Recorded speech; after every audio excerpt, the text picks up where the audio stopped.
போறது நீங்களா madam? குமுது. Right.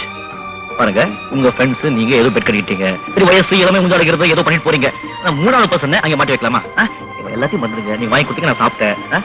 எல்லாத்தையும் மறந்துட்டு காம்ப்ரமைஸ் ஆயிடலாம். இத முன்னாடியே சொல்லி தொலைச்சிருக்க கூடாதா? நான் முதல்லயே சொல்லியிருந்தா இந்த கையால எனக்கு ராஜோபச்சாரம் கிடைச்சிருக்குமா?